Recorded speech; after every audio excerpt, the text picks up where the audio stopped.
Langit sore mulai beranjak menuju senja ketika Rian mengemudikan mobilnya melewati jalan tol yang padat.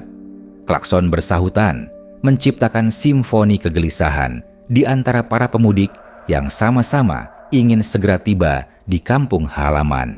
Ia melirik ke spion, mendapati wajah istrinya, Sari, yang tampak lelah sambil memangku Ayu, putri kecil mereka yang baru berusia 5 tahun. "Mas, kita masih jauh?" Suara Sari terdengar pelan, hampir seperti bisikan di tengah kebisingan jalan raya. Rian menghela napas. Ia tahu pertanyaan itu bukan hanya tentang jarak, tetapi juga tentang ketegangan yang mulai terasa di dalam mobil. Mereka sudah terjebak macet selama lebih dari 2 jam, dan masih ada 6 jam perjalanan menunggu mereka jika terus mengikuti jalur utama. Dedi, adik iparnya yang duduk di kursi depan, tampak bosan. Lelaki berusia 23 tahun itu memainkan ponselnya. Namun, sesekali mendesah frustasi karena sinyal internetnya naik turun. "Ini masih jauh, Mbak," jawabnya sambil menguap. "Kalau kayak gini, kita bisa sampai rumah pas sahur nanti." Rian mengecek peta digital di layar ponselnya. Warna merah pekat masih mendominasi jalur tol, pertanda bahwa kemacetan ini tidak akan berakhir dalam waktu dekat. Matanya kemudian tertuju pada satu jalur kecil yang tampak lebih cepat, jalur alternatif. "Tuh, ada jalan yang lebih cepat," ujar Dedi sembari menunjuk ke layar. "Lewat sini aja, Mas." Rian mengernyit. Jalur itu bukan rute biasa dan tidak banyak ulasan dari pengguna lain. Ia ragu sejenak, namun ketika melihat angka estimasi waktu perjalanan yang lebih pendek hampir separuhnya, godaan untuk mencoba jalur itu semakin besar. "Kita coba ya?" tanyanya pada Sari. Wanita itu tampak ragu, tetapi akhirnya mengangguk. Asal jalannya aman. Tanpa berpikir panjang, Rian membelokkan mobil keluar dari tol, meninggalkan lautan kendaraan yang masih bergerak tersendat di belakang mereka. Awalnya, jalan alternatif itu tampak cukup menjanjikan. Aspalnya masih cukup mulus, dengan hamparan sawah yang membentang di kiri dan kanan. Langit senja memancarkan warna jingga keemasan yang indah, membuat perjalanan terasa lebih santai. Namun, semakin jauh mereka melaju, suasana mulai berubah. Jalanan yang awalnya lebar semakin menyempit, membuat Rian harus lebih berhati-hati mengemudi. Rumah-rumah warga yang tadi masih sering mereka jumpai kini semakin jarang. Beberapa rumah terlihat tua dan sepi, seperti sudah lama ditinggalkan. Sari menoleh keluar jendela, matanya menelusuri keheningan yang semakin terasa di sekitar mereka. "Kok sepi banget ya?" bisiknya. Dedi juga tampak mulai gelisah. Ia mengangkat ponselnya, lalu mengerutkan kening. "Sinyalnya hilang, Mas." Rian mencoba mengecek ponselnya sendiri. "No service." "Mungkin di sini memang enggak ada tower sinyal," katanya, berusaha menenangkan diri sendiri dan orang-orang di dalam mobil. Namun, rasa tidak nyaman mulai menyusup ke dalam hatinya. Di luar, langit senja semakin meredup, berubah menjadi warna ungu kehitaman. Cahaya matahari terakhir memudar di cakrawala, meninggalkan mereka di bawah langit yang gelap. Satu-satunya penerangan kini hanya berasal dari lampu mobil mereka. Jalan yang awalnya beraspal kini berubah menjadi tanah berbatu. Mobil sedikit terguncang saat melewati lubang-lubang kecil yang mulai bermunculan di jalan.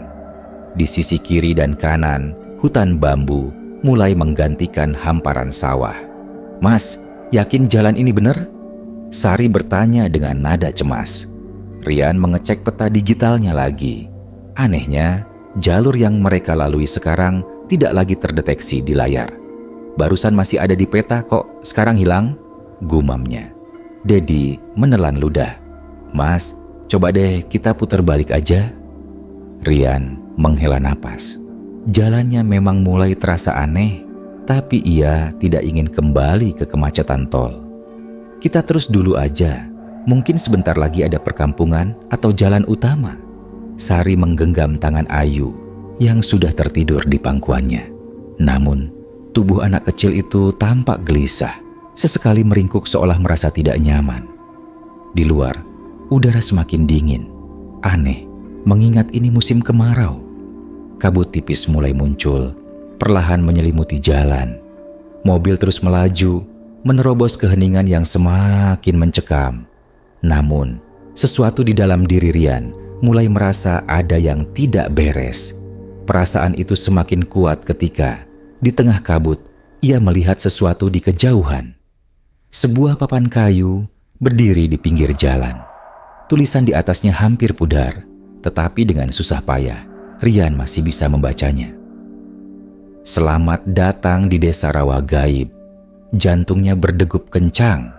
Ia tidak pernah mendengar desa ini sebelumnya, dan yang lebih aneh lagi, jalan di depan mereka tampak semakin gelap, dan tidak ada satupun tanda-tanda kehidupan.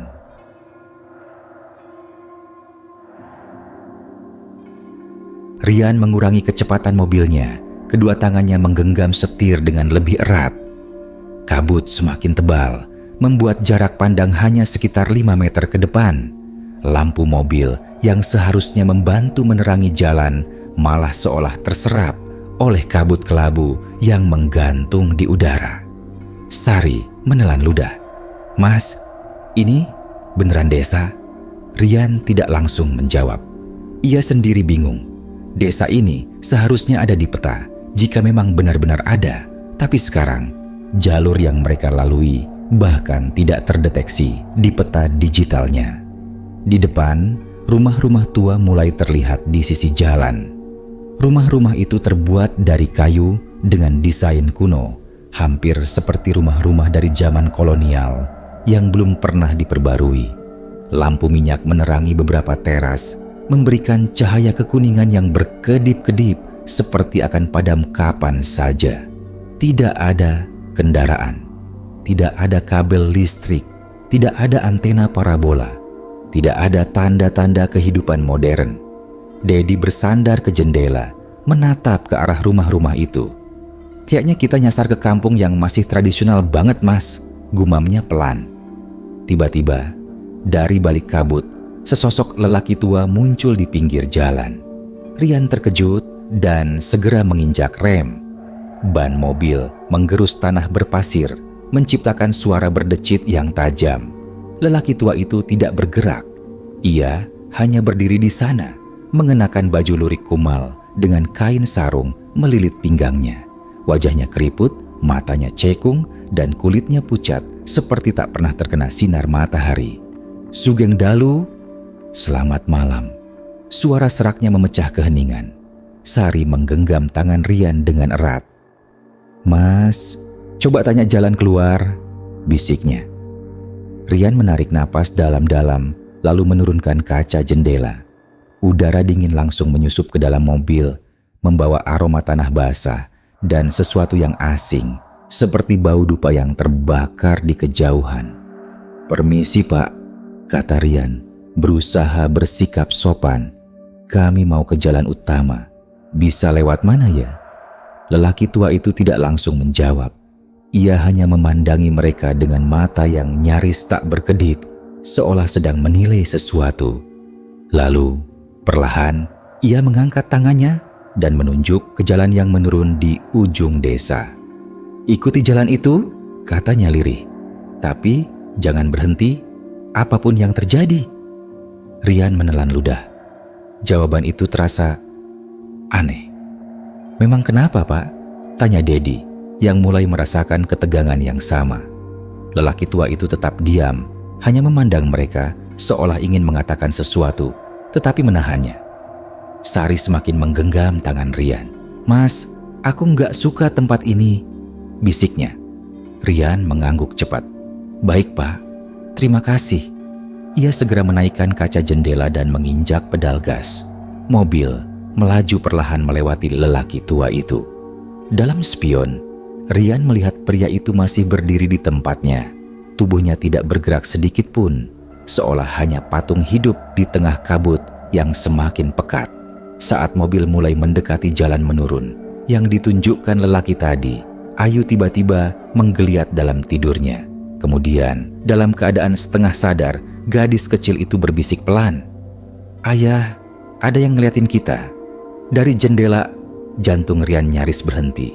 Refleks, ia dan Sari menoleh ke jendela belakang. Dan di sanalah mereka melihatnya. Sosok wanita berambut panjang berdiri di luar jendela mobil, menatap langsung ke arah mereka. Matanya hitam legam, tanpa bola mata. Dan bibirnya tersenyum lebar.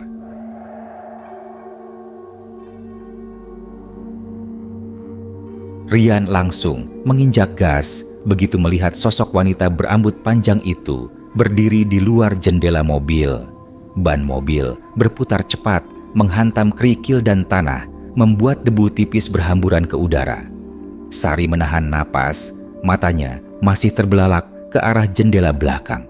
Napasnya tersengal-sengal seperti ingin berteriak, tetapi tidak ada suara yang keluar dari mulutnya. Dedi menoleh ke belakang dengan wajah panik. "Mas, siapa itu?" Ayu tiba-tiba mulai menangis. Tubuh mungilnya menggeliat gelisah, tangannya mencengkeram lengan ibunya dengan erat. "Ibu," orangnya serem. Sari buru-buru mendekap Ayu. Tangannya gemetar. "Mas, dia masih di sana nggak?" Suaranya bergetar. Rian tidak berani melihat ke spion.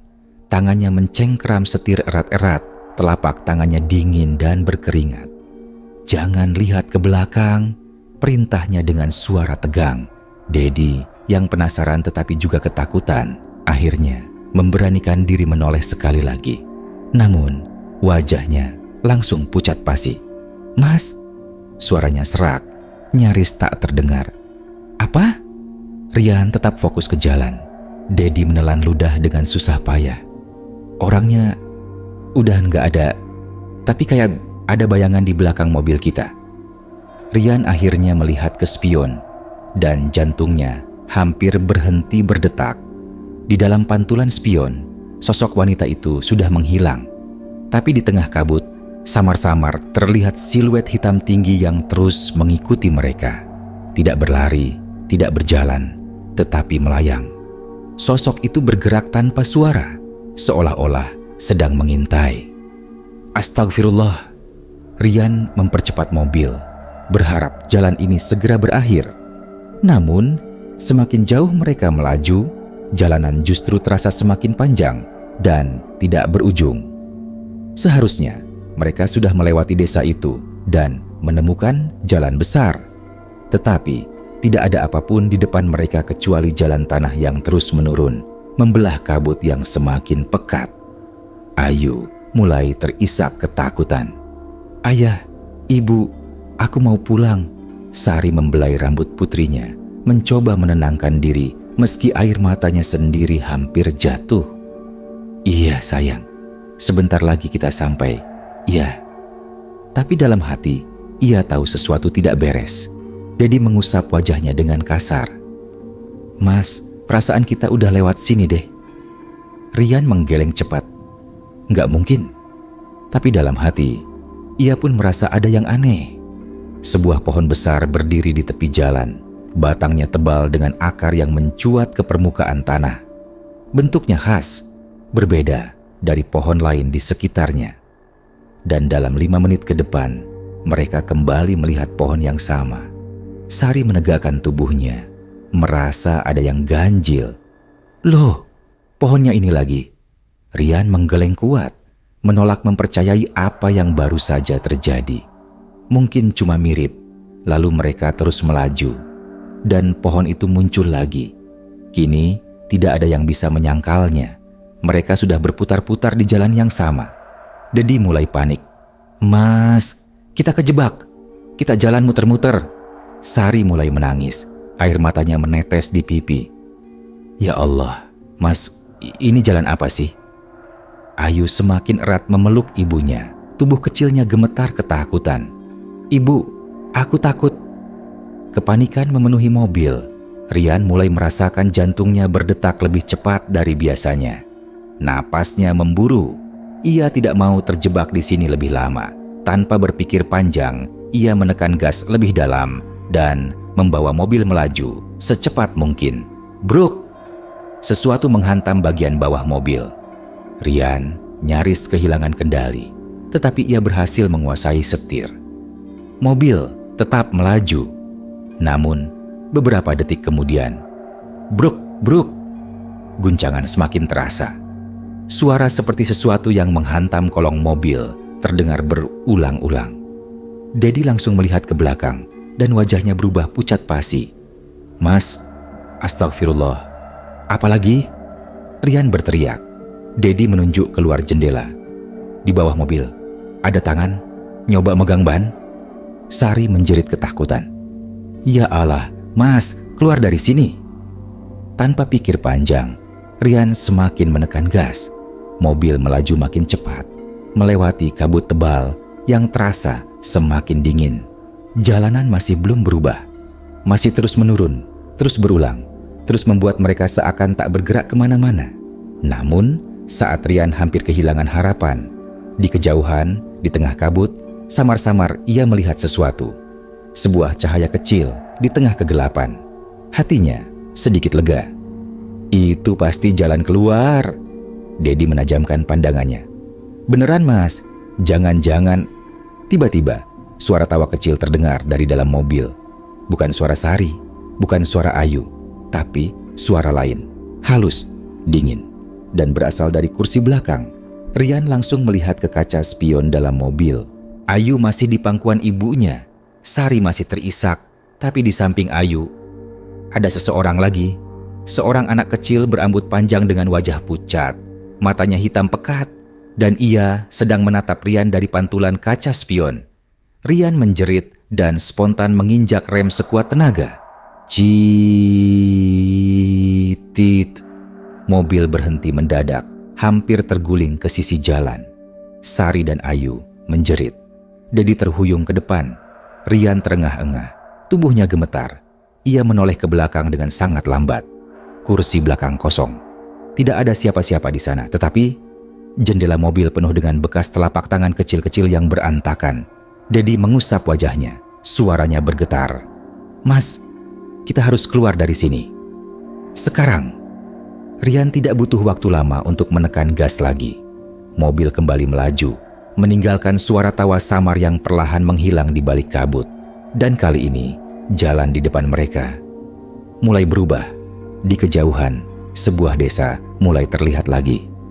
Tapi anehnya, itu adalah desa yang sama seperti sebelumnya. Dan lelaki tua tadi sudah berdiri di tengah jalan, seolah menunggu mereka kembali.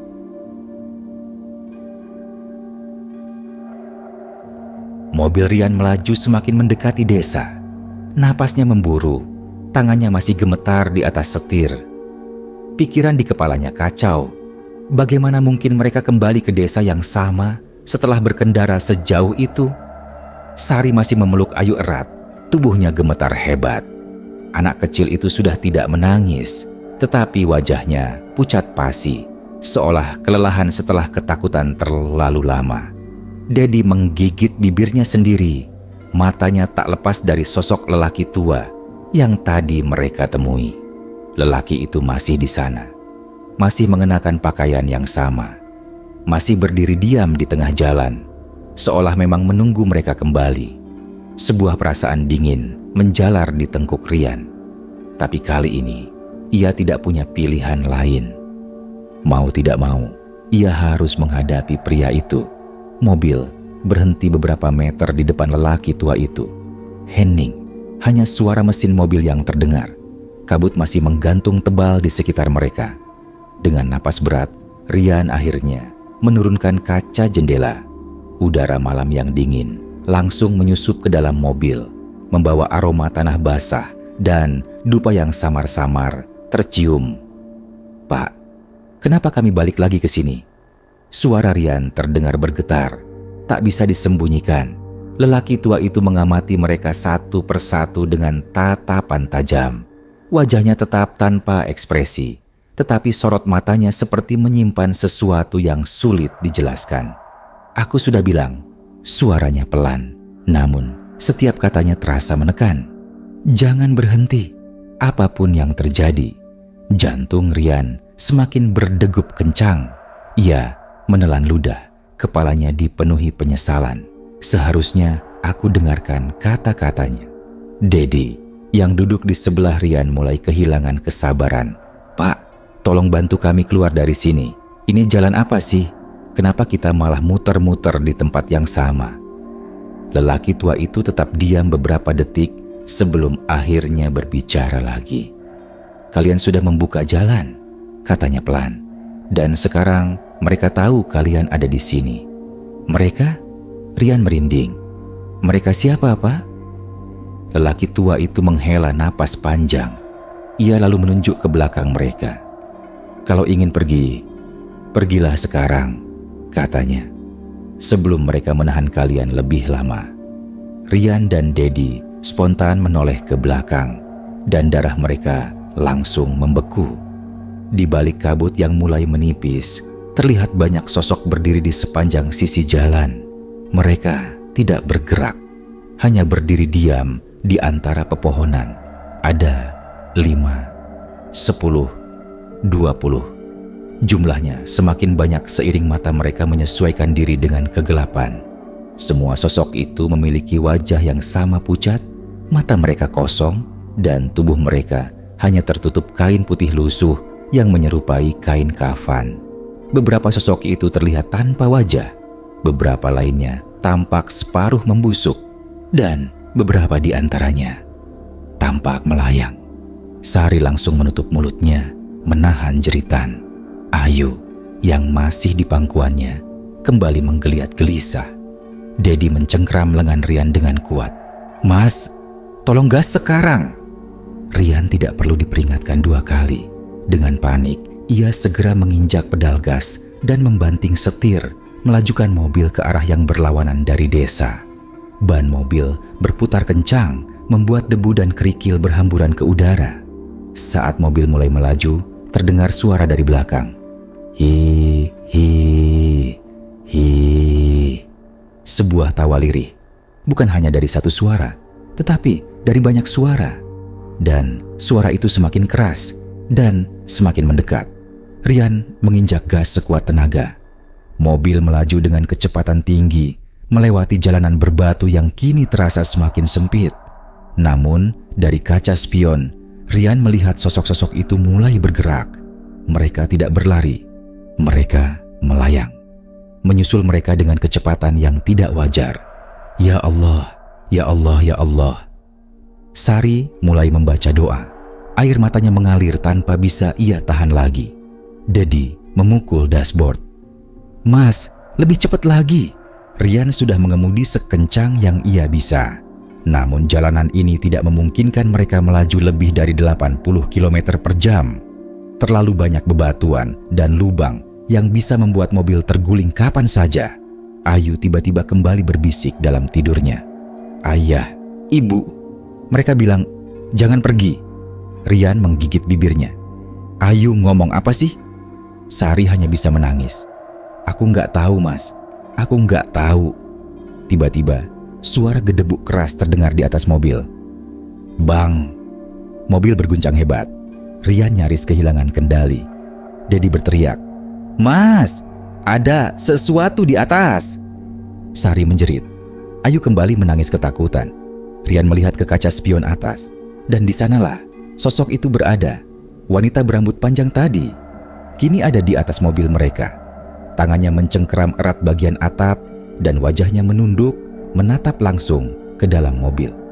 Matanya masih hitam legam dan bibirnya menyeringai lebih lebar dari yang seharusnya bisa dilakukan oleh manusia biasa. "Astagfirullah!" Rian berteriak sekencang-kencangnya. Ia membanting setir dengan liar, mencoba membuat sosok itu terjatuh. Namun, sosok itu tetap bertahan. Ia justru mulai merayap ke kaca depan. Dedi menjerit, "Mas, awas! Bruk ke kakak!" Sesuatu menghantam kaca depan mobil dengan keras. Kaca langsung retak, tetapi tidak pecah. Dan dalam retakan itu, sosok wanita itu kini menempel di sana. Matanya menatap langsung ke mata Rian. Dan dalam sekejap, semua suara di sekelilingnya menghilang. Semuanya hening. hanya ada Rian dan sosok itu. Hanya ada dua pasang mata yang saling bertemu dalam kegelapan. Perasaan mengerikan menjalar ke seluruh tubuh Rian. Ia merasa lemas, merasa ingin menyerah. Berhenti saja. Suara itu berbisik langsung ke dalam kepalanya. Berhenti dan biarkan kami menemanimu. Mata Rian mulai berat. Setir di tangannya terasa semakin lepas. Tubuhnya terasa begitu dingin. Tetapi tiba-tiba, "Mas, jangan lihat." Dedi menarik kepala Rian dengan kasar, membuatnya mengalihkan pandangan dari kaca depan. Kesadarannya kembali seketika. Rian langsung menginjak gas dalam-dalam. Dan saat itulah, cahaya terang tiba-tiba menyambut mereka. Sebuah gerbang besar muncul di depan mereka. Dan di balik gerbang itu, ada jalan raya yang terang benderang. Jalan raya yang penuh dengan kendaraan. Jalan raya yang seharusnya mereka lalui sejak tadi. Mereka berhasil keluar. Atau belum?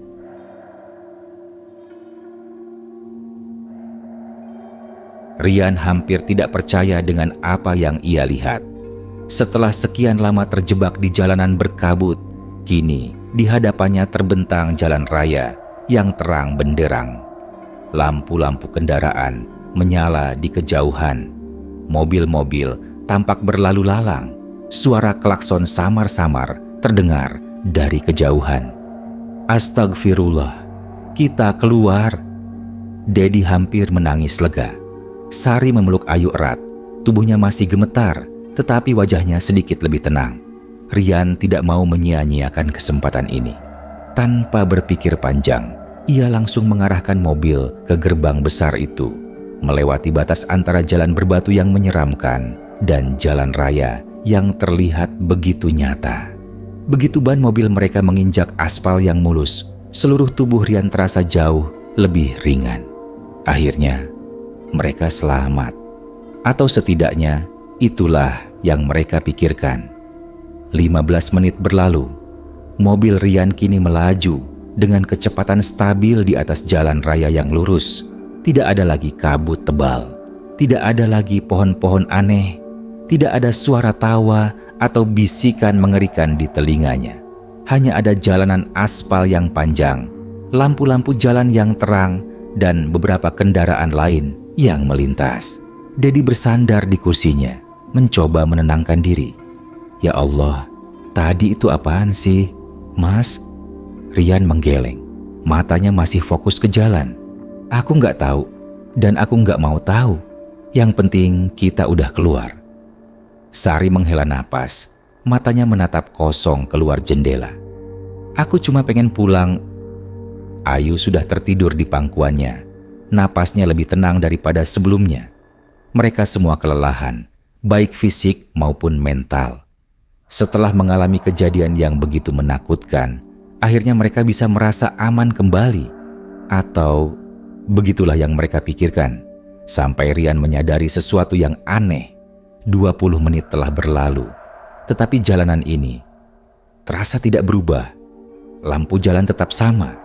Toko-toko kecil di pinggir jalan tetap terlihat sama. Mobil-mobil yang melintas juga tampak seperti mobil yang sama. Rian mulai merasa ada yang tidak beres. Dedi menatap keluar dengan dahi berkerut. "Mas, kok kayaknya kita nggak sampai-sampai ya?" Rian menelan ludah. Tangannya mulai berkeringat.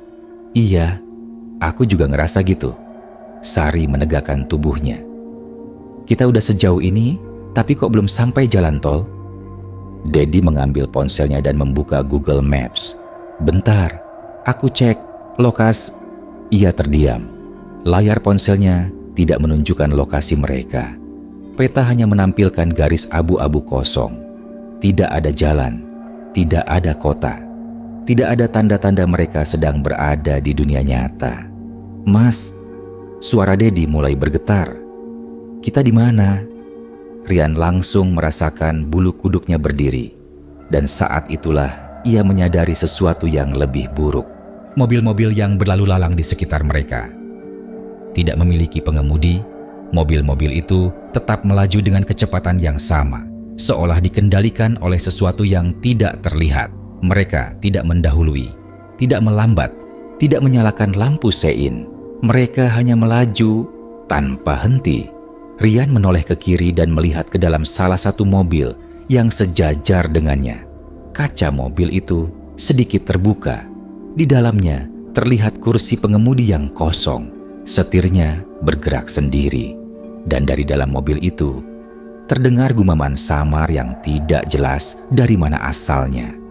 Rian buru-buru menoleh ke depan. Jantungnya berdebar kencang. "Aku mau keluar dari sini," katanya dengan suara gemetar. Ia mulai menekan pedal gas, mencoba mencari jalan keluar. Namun semakin ia melaju, semakin ia menyadari jalan ini tidak memiliki persimpangan, tidak ada belokan, tidak ada jalan keluar. Hanya ada satu jalur lurus yang entah akan membawa mereka kemana. 15 menit berlalu. Di kejauhan, sesuatu muncul di tengah jalan. Sebuah bangunan tua. Semakin dekat mereka, semakin jelas bangunan itu terlihat. Itu adalah stasiun kereta. Bangunannya besar, dengan arsitektur kuno khas zaman kolonial. Plang di atas gerbangnya menampilkan nama stasiun dengan huruf kapital. Stasiun Gaung Mas. Rian dan Dedi saling berpandangan. "Sari," Rian berbisik, "kamu pernah dengar stasiun ini?" Sari menggeleng cepat. "Enggak, aku bahkan enggak tahu ada stasiun di daerah sini." Dedi mencoba mencari namanya di Google, tetapi tidak ada hasil yang muncul. Tidak ada catatan tentang stasiun Gaung Mas di internet. Namun, stasiun itu benar-benar ada di depan mereka.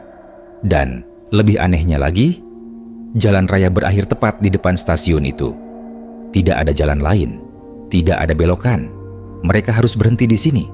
Mobil Rian melambat hingga akhirnya berhenti tepat di depan gerbang besi tua yang sudah berkarat. Hening, hanya suara angin yang berdesir pelan. Tidak ada satupun manusia di sekitar. Tetapi di dalam stasiun, lampu-lampu remang tampak masih menyala. Seolah ada sesuatu di dalam sana yang masih beroperasi. Ayu tiba-tiba terbangun. Matanya yang masih setengah mengantuk langsung menatap lurus ke stasiun itu. Dan kemudian dengan suara lirih, ia berbisik, "Ayah, Ibu, kita udah sampai."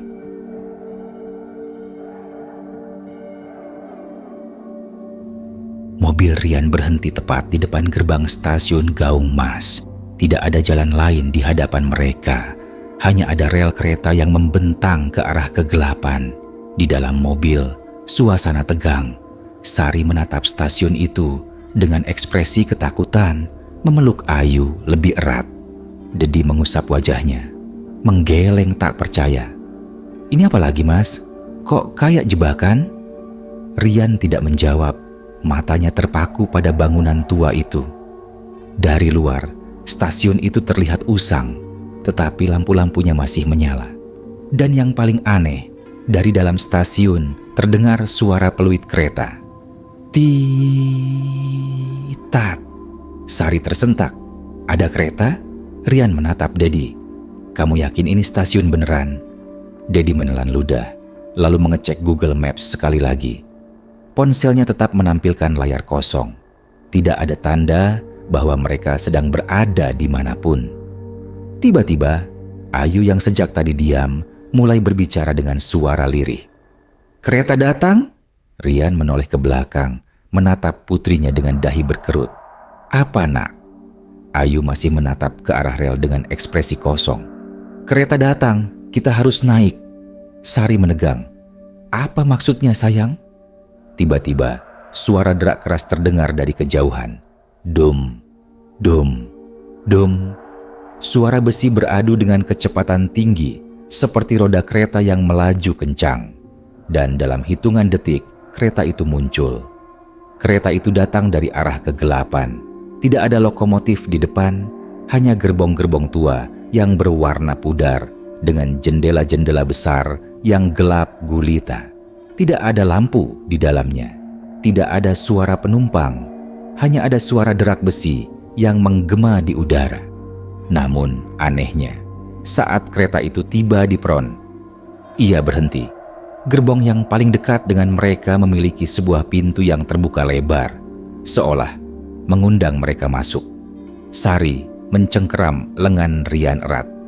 "Mas, kita nggak boleh naik." Dedi mengangguk cepat. "Iya mas, ini jelas-jelas jebakan."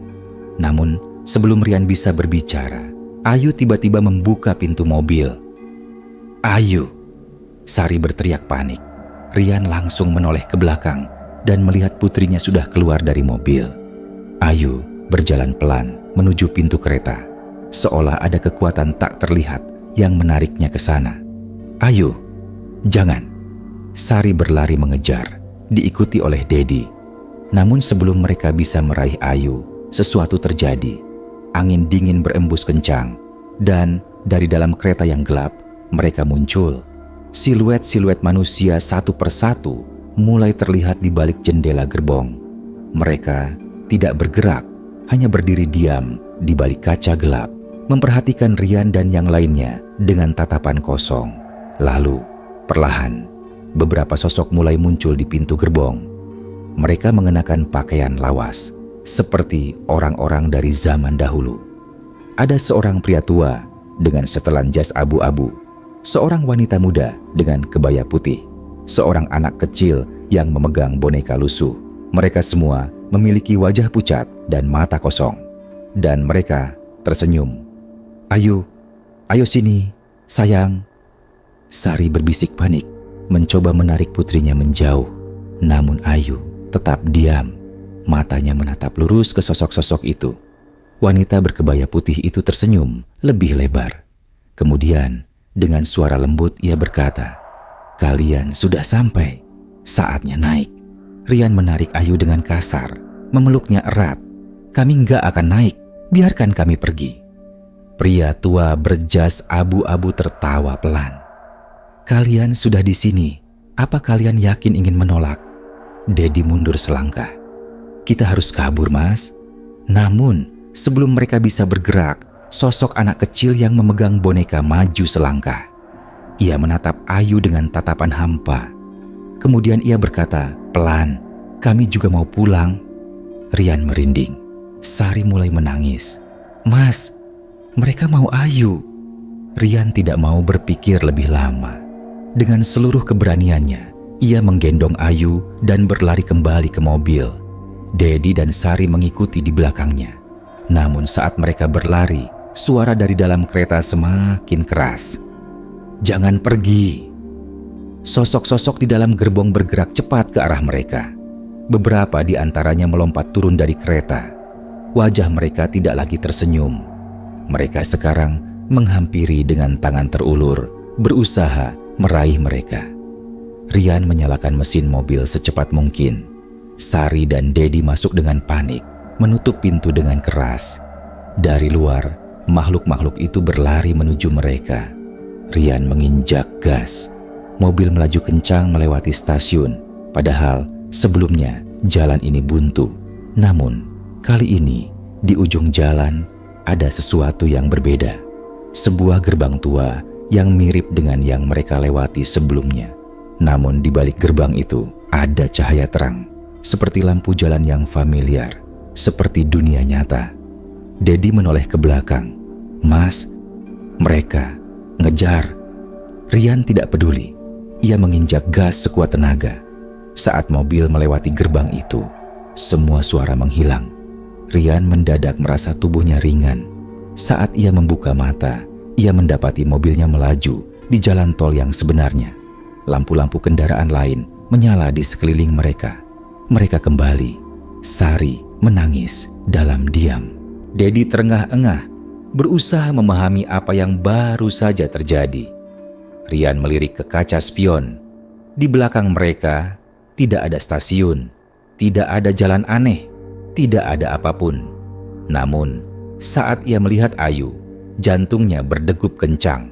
Putrinya itu masih menggenggam sesuatu di tangannya. Sebuah boneka lusuh yang tidak pernah ia bawa sebelumnya.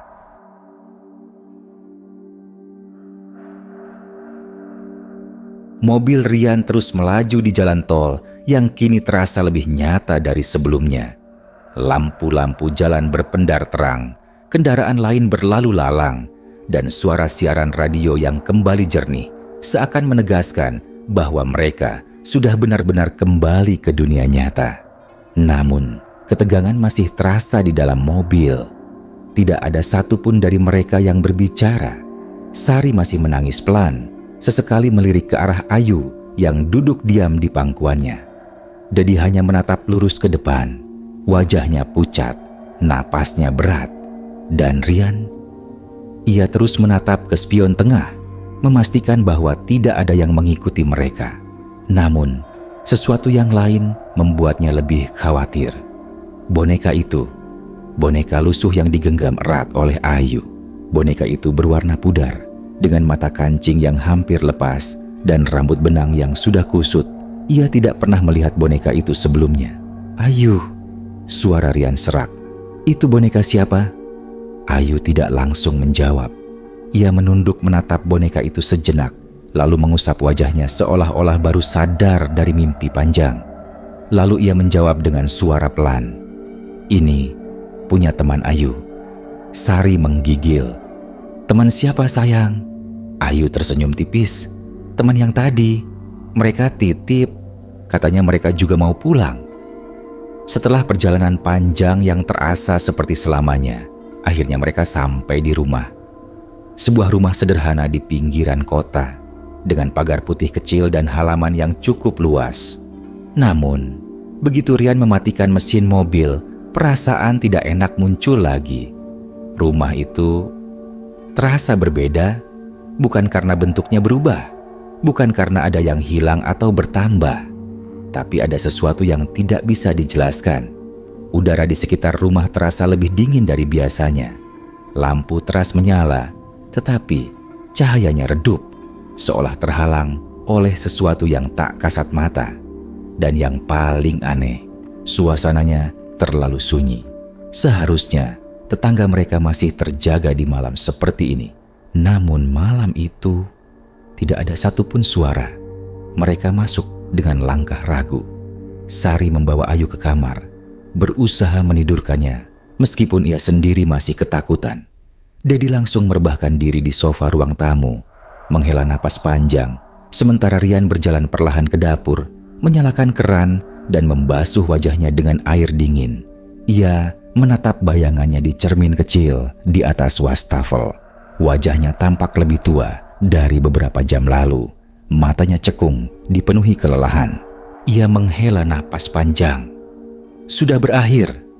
Namun, saat ia mematikan keran dan berbalik, seseorang berdiri di belakangnya. Seorang anak kecil. Ia mengenakan baju lusuh, wajahnya pucat dan matanya kosong. Dan yang paling membuat darah Rian membeku, anak itu memegang boneka yang sama seperti yang Ayu bawa. Dengan suara parau, anak itu berbisik, "Boleh aku masuk?" Rian tersentak dan menoleh cepat ke ruang tamu. Dedi sudah tertidur. Dari kamar terdengar suara Sari yang sedang menina bobokan Ayu. Namun saat ia kembali menatap ke cermin dapur, tidak ada siapa-siapa. Anak itu menghilang.